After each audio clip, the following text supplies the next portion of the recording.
Em nosso episódio anterior, tratamos das regras sobre publicidade para advocacia. Agora é a hora das dicas práticas sobre como se destacar. A gente precisa se conhecer, saber qual é a imagem que a gente deseja transmitir, conhecer o nosso público-alvo, para aí sim a gente começar a traçar as nossas estratégias de marketing.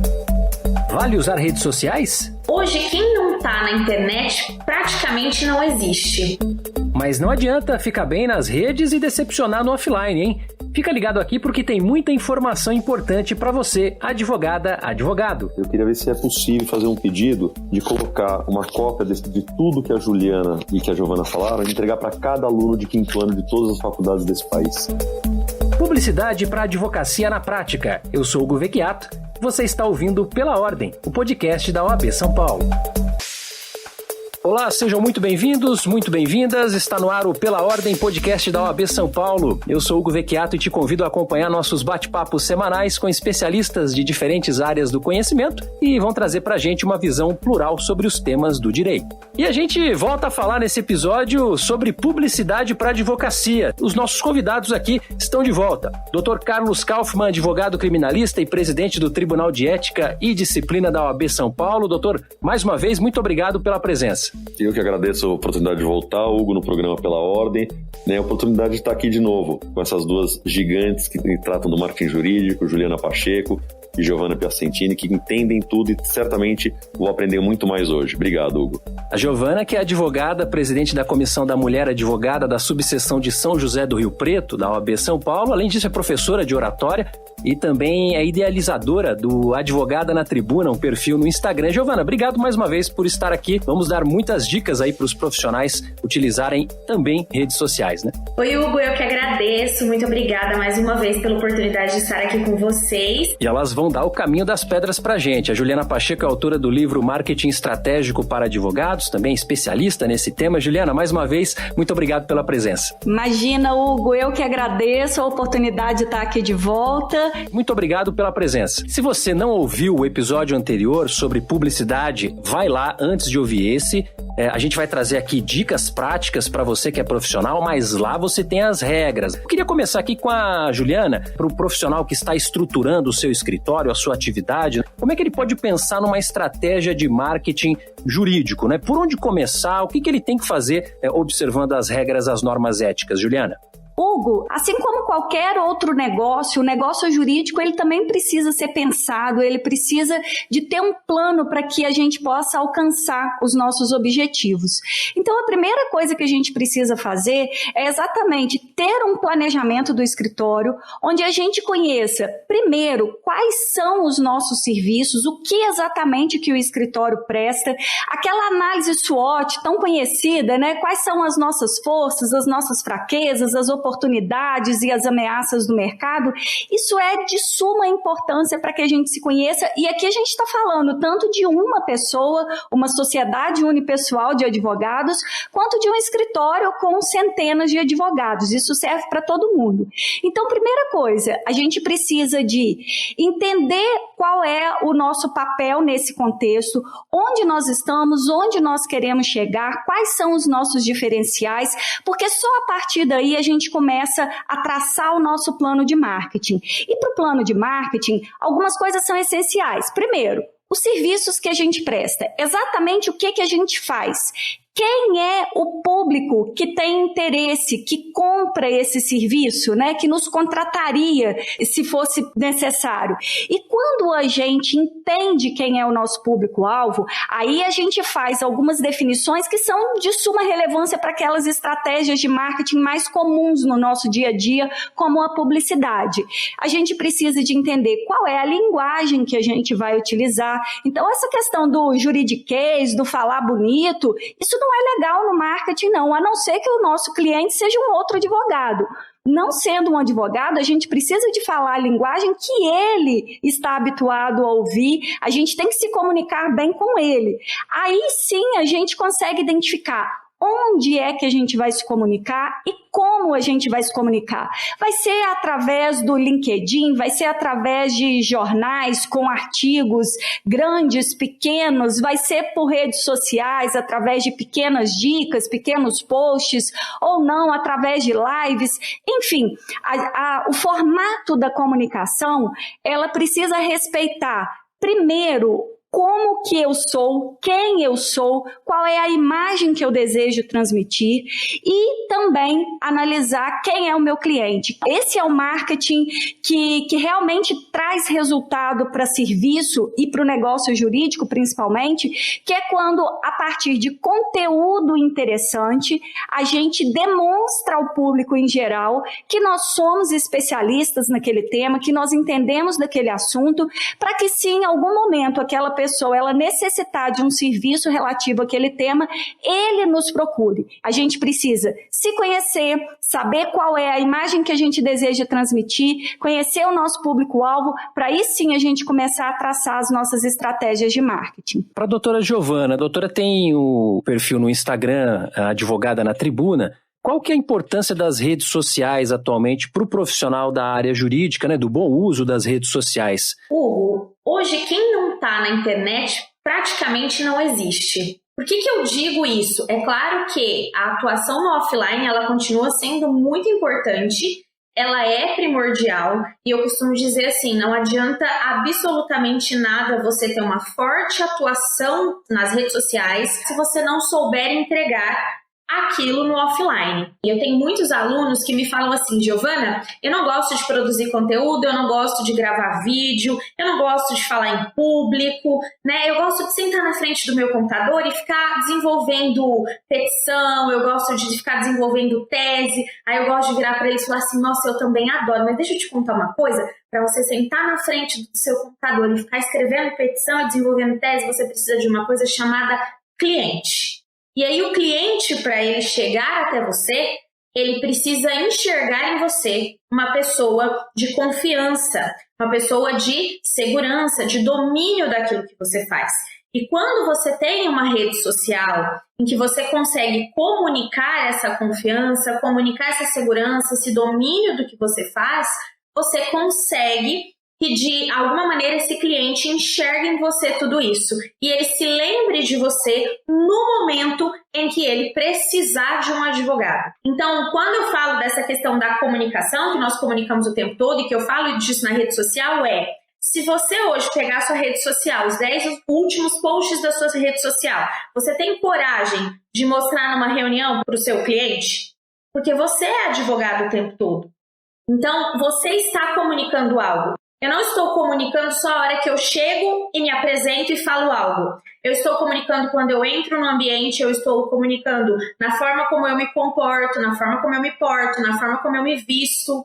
E sempre é polêmico quando eu falo da vestimenta, tá, Hugo? Mas assim, quando eu falo de vestimenta, eu não estou falando de vestimenta de roupa de grife, de roupa cara, eu estou falando de vestimenta adequada ao público-alvo. Se eu for acompanhar uma perícia técnica numa fazenda, sobre uma queima de cana, por exemplo, eu não vou de salto fino e camisa no sol quente. Embora eu seja advogada, eu não vou lá assim, entendeu? Eu vou pôr uma botina, uma bota, porque eu estou acompanhando uma perícia, certo? Lá na roça. Mas eu não vou também de botina e calça jeans fazer uma sustentação oral no Tribunal de Justiça. Isso é vestimenta adequada. Então, eu tenho que estar sempre adequada ao meu público-alvo. Isso é comunicação, isso é oratória. Então, nas redes sociais, eu também preciso me comunicar adequadamente. A presença digital é a sua vitrine. O seu cliente está te vendo o tempo todo. E o tempo todo você está comunicando algo para ele. Então, a sua presença digital, ela é tão forte quanto a presença do seu escritório. Ela denomina o que o seu cliente enxerga sobre você.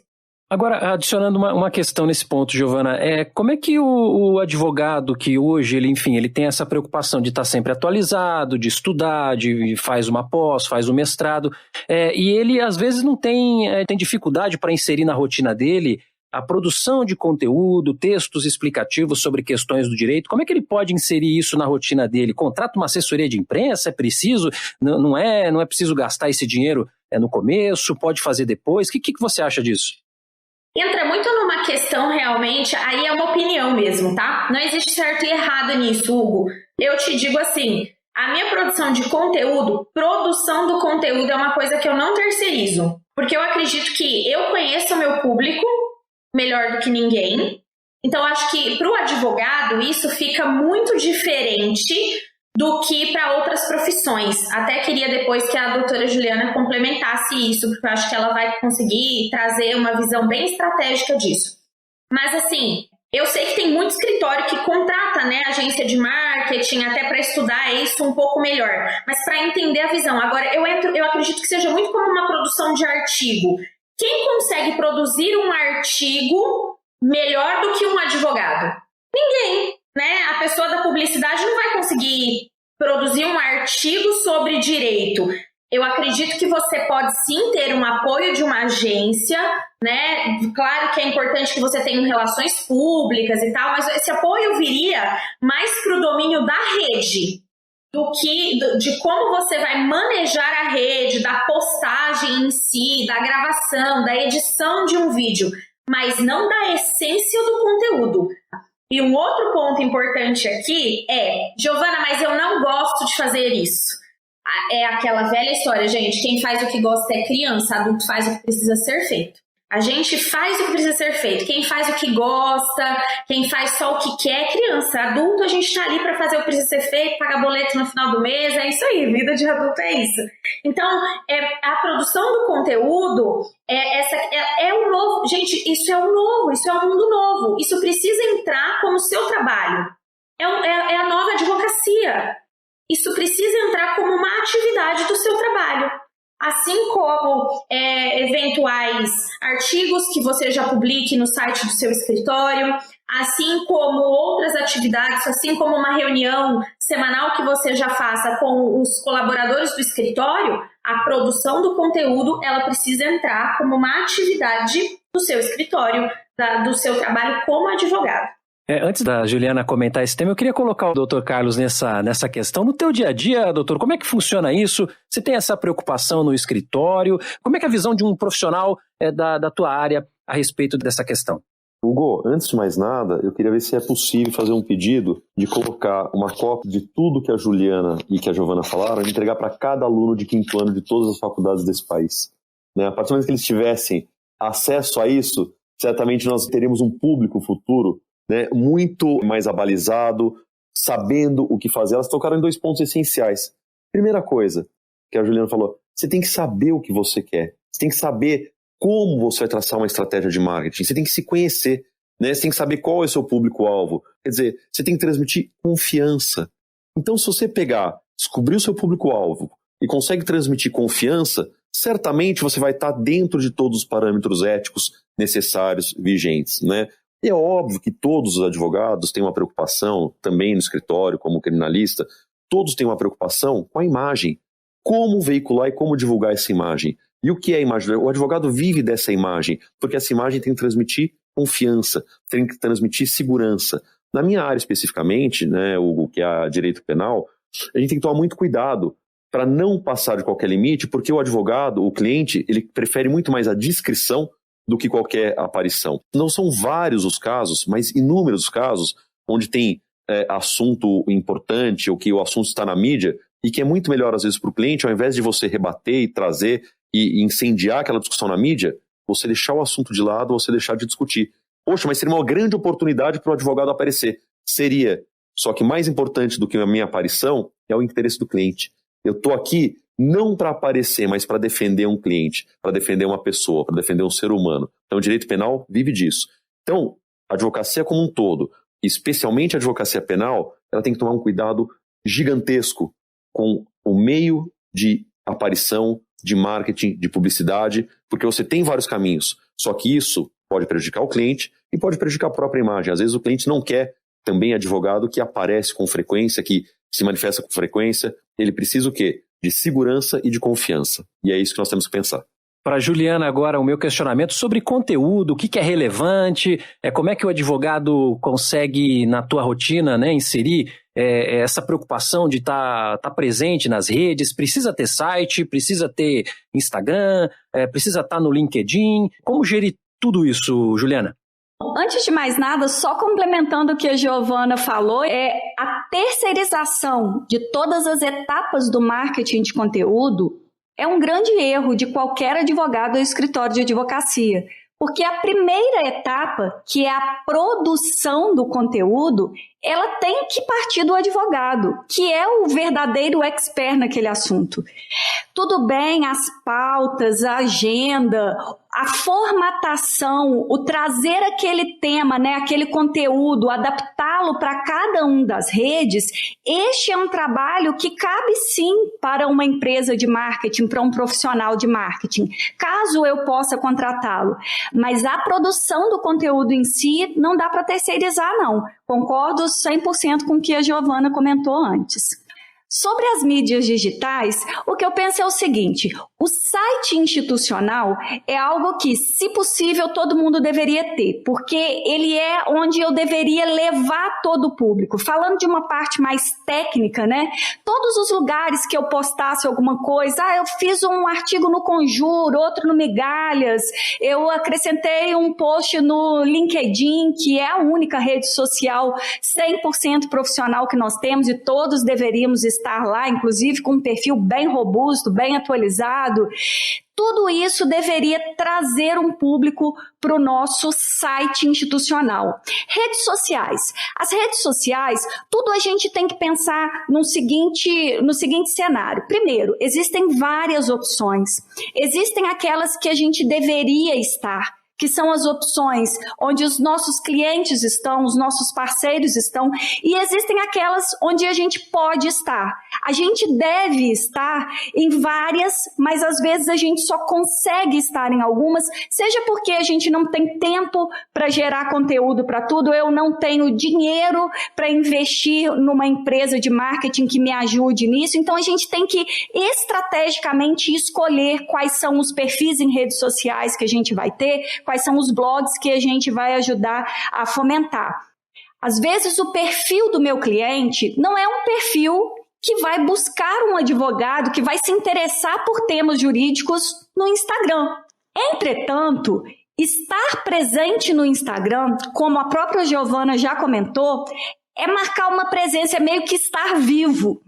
Então, às vezes, eu não preciso de fazer um investimento tão grande, mas eu tenho que deixar a minha marca ali. De novo, a gente volta na questão da análise estratégica, porque nem todos os clientes estão em todas as redes sociais, ou mesmo que estejam, eles não estão ali buscando um advogado. Então, esse é um cuidado que a gente tem que ter. Quando a gente fala marketing jurídico digital, principalmente, as pessoas automaticamente acham que a gente está falando do Instagram. E não é só Instagram. Então, quando eu falei aqui no começo, quem não está na internet não existe, eu não estava falando só do Instagram. Se vocês colocarem aí no Instagram, coloquem aí Dr. Carlos Kaufmann no Instagram. Vocês não vão encontrar o Dr. Carlos Kaufmann lá no Reels, gravando os stories dele todos os dias, mas vocês vão encontrar a presença digital do Dr. Carlos Kaufmann no Instagram. E se vocês digitarem o nome dele lá no Google, vocês vão achar o site do escritório, todas as notícias vinculadas ao nome dele, vocês vão encontrá-lo, inclusive artigos já publicados. Então, existe uma presença do Dr. Carlos, como ele disse aqui, por exemplo, como um criminalista, essa descrição para a profissão dele é muito importante. E outra, gente, ele construiu a autoridade dele já no offline. Isso se aplica, é muito olhar isso para isso também, né, doutora Juliana? Isso se aplica para você? Isso se aplica para mim? Qual é a estratégia? Eu estou começando minha advocacia agora. Você vai comparar a advocacia que você está começando agora com a advocacia das pessoas que já consolidaram a autoridade e a carreira lá atrás, que começaram lá atrás. Então, a gente tem que olhar para a nossa realidade de hoje. E mesmo as pessoas que começaram lá atrás, elas têm presença digital. Então, nós temos aí LinkedIn, Jus Brasil, né? Inúmeros outros, os próprios sites de vocês, para que vocês produzam conteúdo, para que vocês apareçam. Doutor Carlos, o advogado que tem algum questionamento a respeito de como utilizar melhor essas ferramentas, né? ele pode se socorrer do TED para entender, para fazer uma consulta ao TED a respeito dessas questões? Como é que isso é feito? Pode e deve, né? Antes disso, eu queria falar que a Giovana ela entregou minha idade aqui. Quando ela fala que eu construí minha história offline, ela tá mostrando que eu comecei já há muito tempo aqui, viu? Mas tudo bem. Mas você não tá mentindo, viu? Giovana? Faz parte. Isso é assim mesmo. Eu já comecei faz 8 anos. Então, eu comecei já há algum tempinho já, né? E construí offline mesmo. Quando eu comecei não tinha nem computador, viu, Giovana? Mas é o seguinte, qualquer pessoa, qualquer advogado que tiver alguma dúvida, pode e deve consultar o Tribunal de Ética e Disciplina. É o que eu falo, o Tribunal de Ética e Disciplina, apesar dessa pecha de ser um órgão punitivo, que está aí para punir os advogados, ele não é bem assim. Eu prefiro, e desde que eu assumi o Tribunal de Ética e Disciplina essa gestão, eu tenho implementado isso com todas as turmas, que nosso principal objetivo é orientar. E nós temos no Tribunal de Ética e Disciplina, existe lá um e-mail que é o etica.ted.gp@obsp.org.br. Eu vou repetir. etica.ted.gp@obsp.org.br. Algumas dúvidas, algumas coisas podem ser direcionadas diretamente para este e-mail, ou até quando não é uma dúvida de caso concreto, mas é uma dúvida abstrata, lógico que tem interesse concreto envolvido, mas uma dúvida abstrata pode ser encaminhada com forma de consulta para a primeira turma do Tribunal de Ética e Disciplina. O e-mail da primeira turma é etica.disciplina1@obsp.org.br. De novo, etica.disciplina1@obsp.org.br. Todos esses e-mails, sites estão na própria página da OAB, no campo lá do Tribunal de Ética e Disciplina. Você abrindo lá, você tem as informações dessas turmas. Então, as consultas devem ser feitas pelo Tribunal de Ética e Disciplina. Responderemos às consultas, né, orientaremos o advogado, porque essa é a função. E se por um acaso chegar um e-mail e não voltar satisfatoriamente, entre em contato comigo, eu estou sempre à disposição de todos os advogados aí naquilo que for possível, naquilo que eu puder ajudar. Muito bom. A gente vai encaminhando para o nosso final, mas eu queria iniciar aqui com as considerações de encerramento. Primeiro com a Juliana Pacheco. Juliana. Eu gostaria só de dar uma dica a todos os advogados, porque a nossa profissão, ela requer e é muito buscado pelo nosso cliente, ou são buscadas duas características, a credibilidade e a confiança. E como que a gente consegue passar credibilidade e confiança para um cliente? Aí é que a gente fala da autoridade. A gente precisa de ser autoridade em uma especialidade, em um tema, em um assunto jurídico. É isso que transmite essa credibilidade e essa confiança. Como é que a gente consegue isso através da autoridade? Ou através de uma reputação que a gente conquistou ao longo dos anos, ao longo de vitórias, ao longo de resultados, ou também através de conteúdo. E aí o novo provimento, ele traz um ganho muito grande quando ele explicita a possibilidade do marketing de conteúdos jurídicos. O conteúdo jurídico, ele é algo que vai nos ajudar nesse caminho da autoridade, mas não vai ser da noite para o dia que a gente vai conquistar autoridade, credibilidade e confiança.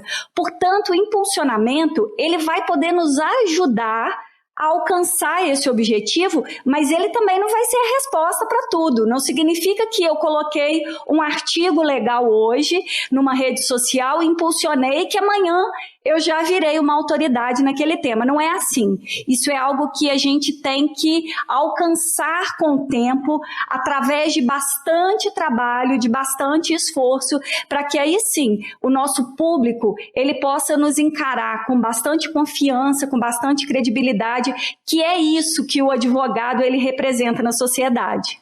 Bom, Juliana, então, suas considerações finais você já fez, mas onde é que as pessoas podem te encontrar? Bom, antes de mais nada, muitíssimo obrigada, Hugo e OAB São Paulo, pelo convite. Foi uma honra estar aqui com vocês, com a Giovana, com o Kaufmann. Foi muito bom o bate-papo e a troca de ideias. E quem quiser falar comigo é só me procurar nas redes sociais, @JP Gestão Legal ou Juliana Pacheco no LinkedIn. E em breve vai sair o meu livro atualizado, Marketing Estratégico para Advogados. Estou dedicando um capítulo inteiro ao novo provimento. Estará nas bancas, Editora Juruá, em breve. Muito obrigada pelo convite. Tchau. Ótimo, Giovana, para suas considerações finais, por gentileza. Hugo, muito obrigada mais uma vez pelo convite. Gostaria só de ressaltar para o pessoal que o guia das redes sociais continua disponível para vocês baixarem gratuitamente, o guia das redes sociais da OAB São Paulo. É só vocês digitarem aí no Google Guia das Redes Sociais para Advogados da OAB São Paulo, façam o download, é um conteúdo muito bacana que está disponível para vocês aprenderem a utilizar as redes sociais a favor de vocês aí. Muito obrigada pelo convite. Muito bom, doutor Carlos, eu sei que o senhor já deu até o e-mail aí do senhor, da primeira turma do TED, enfim, mas se tiver mais alguma consideração, fique à vontade, foi um prazer mais uma vez tê-lo aqui. Obrigado, Hugo, prazer é meu de estar aqui de novo, repetindo, aprendendo muito com essas duas conhecedoras profundas do tema, mas eu queria dizer o seguinte, né, que todos devemos saber, todos os advogados, né, especialmente aqueles que estão iniciando, que a publicidade, a veiculação por uma mídia social é importante, mas se você não tiver conteúdo, essa sua aparição vai se tornar efêmera e ela não vai servir de nada. Então, se o marketing jurídico, que é uma estratégia para que você possa se apresentar para os seus clientes, para conquistar confiança, para conquistar o respeito dos seus clientes, invistam em uma coisa fundamental, que é no seu conteúdo. Estudem, aprendam e, acima de tudo, respeitem a advocacia, amem a advocacia. Eu, que sou da era analógica ainda, né, eu recomendo para todos os advogados que puderem procurar um livro do Eduardo Cultura que chama Os Mandamentos do Advogado. Em um dos mandamentos tem o principal, na minha opinião, que é ame a sua profissão. Amar a profissão de forma que se algum dia algum filho seu peça uma orientação para ser advogado, para seguir uma carreira, que você indica a advocacia. Eu vou além. Eu acho que nós temos que amar a profissão de forma que se algum dia algum filho escolha uma profissão, ele quer escolher a advocacia vendo o carinho e a dedicação que você tem para a advocacia. E se você amar a sua profissão desta forma, eu tenho certeza que tudo que você vai fazer, em termos de marketing, de aparição, de mídia social, vai estar dentro dos parâmetros éticos e você vai construir uma carreira sólida e você realmente vai conseguir usufruir dessa profissão que, sem dúvida nenhuma, com respeito a todas as demais, é a mais bonita e a mais interessante que existe. Obrigado mais uma vez por poder participar com você desse programa Pela Ordem, Hugo, e com essas duas advogadas, essas duas experts no assunto, Juliana Pacheco e Giovana Piacentini. Obrigado. Bom, e com isso a gente encerra a segunda parte do episódio sobre publicidade para advocacia. Se você gostou, segue a gente aí no tocador de podcasts favorito e receba as notificações dos próximos. E para ficar por dentro de tudo que acontece na OAB São Paulo, você pode seguir também os nossos perfis nas redes sociais e nos acompanhar no Jornal da Advocacia. Todos os links estão aí na descrição. O Pela Ordem é uma realização da Quero Ouvir Podcasts para a OAB São Paulo. A produção é da Jéssica Bernardo, a finalização é do Ogart Santos e a apresentação é minha, Hugo Vecchiato. Até o próximo episódio.